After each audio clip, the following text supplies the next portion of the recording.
If you're going into videography and you want to skip the rookie mistakes that cost you jobs, you're in the right place. In this video, I'll be breaking down the top 5 mistakes that beginner videographers make when just starting out with their business or their craft. My name's Pete Magazoo. I'm a videographer and a wedding filmmaker, and by the end of this video, you'll know exactly what you need to do to become a professional videographer faster than 90% of other people.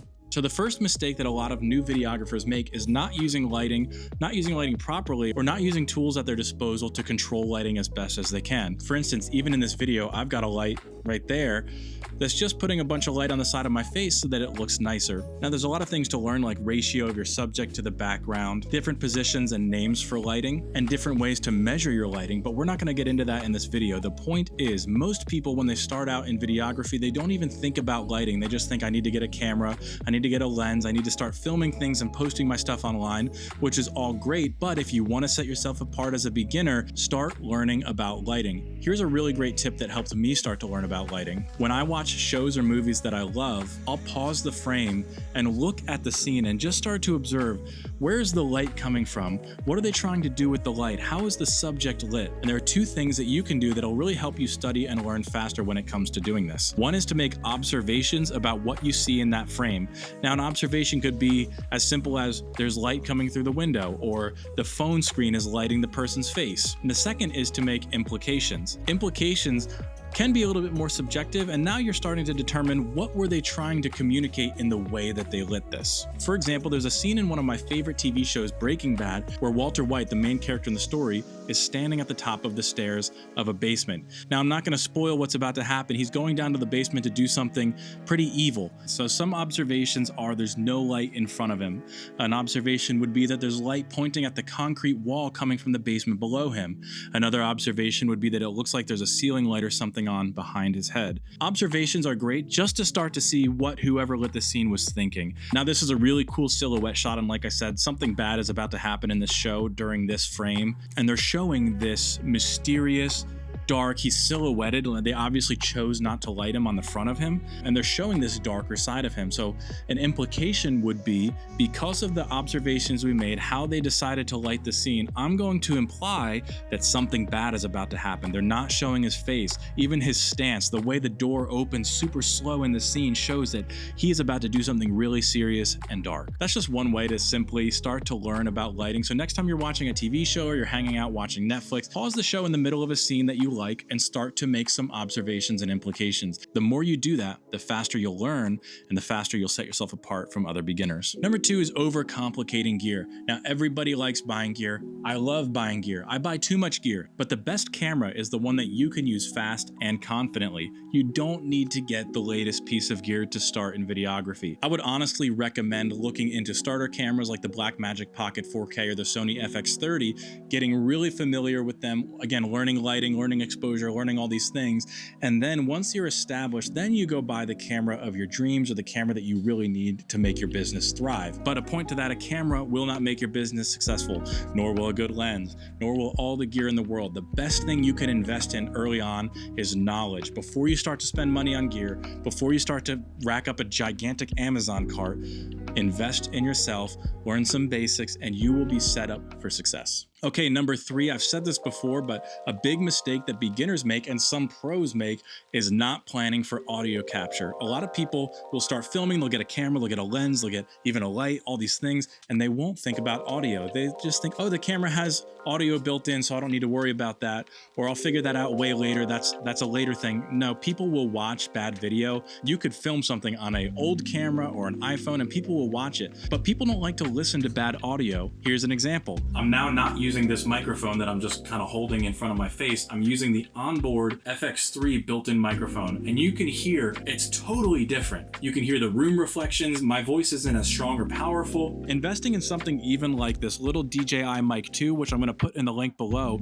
will make you sound so much more professional. These are super versatile. I use 4 of them when I shoot weddings. I can't say it enough. Investing in audio will make you a better videographer, and it's really not hard to do. Audio, sure, there's some quirks, just like like lighting, you need to kind of learn a few things, learn how to capture audio, learn what things like gain is, learn how to use a compressor, learn some basics about equalization, but you don't have to become a studio expert to start to capture good audio. So I highly recommend even just buying one of these or other similar products on the market. Again, the link is in the description below for this. Also, mini tip for this, you never really want to go with just one audio source, especially if it's a paid job. You should always have backup audio, whether it be a shotgun mic on a boom or a mic on your camera.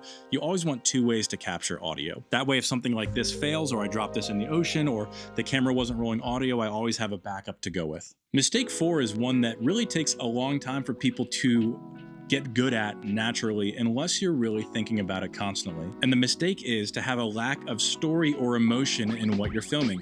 You could be filming anything in the world. It could be any job, any project, a wedding, a personal video, whatever. People love stories. I'm reading this book right now called Stories That Stick. I'll put it in the link below. And it's really opening my eyes to how even businesses and marketing companies use stories to sell their products better than just listing off information, better than just saying, here's all the features that my new product has. It's so much more effective to tell a story of how your product impacted someone's life than to just say, look how amazing my product is. So when you're shooting something, always think about emotion. If you're interviewing someone, ask them how it feels. And this is a mini tip for interviewing people. Ask them to describe what they were feeling in the moment. So if you were interviewing someone about hitting a home run in a baseball game, I personally would say, okay, I'm you. I'm at bat. I hit the ball. I see the ball going over the fence. Describe to me what I'm feeling. Tell me what that's like. Tell me physically what you feel. Tell me emotionally what you feel. Where did you look? What did you feel when you were running the bases? And get that person to start talking about the emotion of it. You know, if they weren't storytelling, it might sound just like, I hit a home run, I ran around the bases, and we won the game. Great, usable, not the best though. Now, if you ask them a couple more leading questions to get more information about the emotions of that, it might sound something more like, my palms were sweaty walking out, and I knew the whole team was counting on me to do something. You know, we really needed to win this game, and this was our only hope. And you know, the pitch came in and it was the pitch that I was looking for, and I really swung just hoping to make contact, and the next thing I knew, I heard the crack of the bat. I looked up, I saw the angle of the ball, and I knew immediately it was a home run. I kind of lost all sense of awareness, almost like I couldn't hear anything anymore. It was just this roar of the crowd and my teammates, and it was all a blur running around the bases.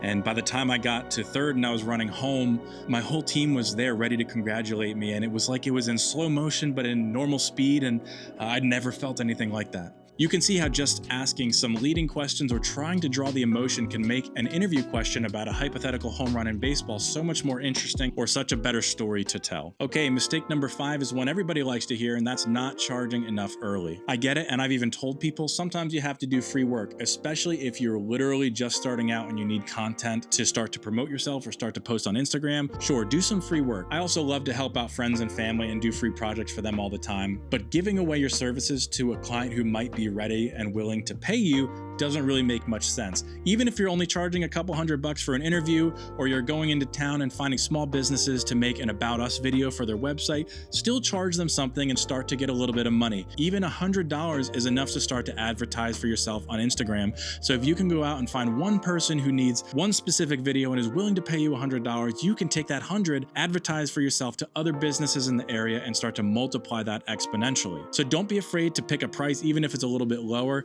and stick to it. Be confident, learn a little bit about sales, learn a little bit about how to pitch yourself to people, and practice. I still don't get every sales call right. Last week, I botched a sale call while I was on vacation. I got off the phone and I went to my wife and I just said, that did not go well. I just wasn't talking right. I just wasn't answering their needs perfectly. It's all a journey, but if you start learning how to do these things when you're just starting your business, it's gonna grow with you just as your business grows. Getting good at sales, learning how to charge money, and knowing what the value of your product is gonna go a really long way, especially as a beginner. There are so many other mistakes that beginners make, and there's mistakes that I make as well. But these are 5 things that if you just commit to these and get good at them and try to avoid making those mistakes, you are going to set yourself apart from 90%, probably more like 98 or 99% of beginner videographers. YouTube University is a great place to learn how to do all these things. I did not go to college for film. I've just always been interested in cameras. I took a couple classes in high school. I've learned everything I know about this from trial and error and YouTube. So go on YouTube. You can subscribe to my channel where I give tips and tricks like this. So if this video helped you at all, please like it just to show me that. Consider subscribing if you want more videos like this. Also, I'll be dropping a Foundations of Videography course in the next couple months on my website. There's a link in the description if you want to get on the early access list and get 20% off of that. That's in the description for you to follow through as well. Thank you so much for watching this video. I will see you in the next one.